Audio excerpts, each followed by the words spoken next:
In this tutorial, I'm going to show you how to save your project here in Kittl. Now, the good thing about Kittl is that it has an auto-save feature. So anytime that you adjust or change anything in your design, it's automatically going to save that.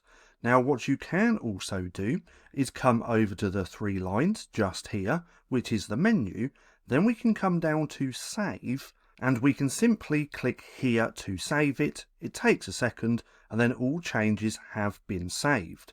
Now, as you can see just here, there is a keyboard shortcut which you can also use. So if I come to here, let's change the name to How to Save Project in Kittl. As soon as we click off there, if our design hasn't automatically been saved, we can again simply come to the three dots, click on Save, and then it says all changes saved. So nonetheless, that's just how simple it is to save a project here in Kittl.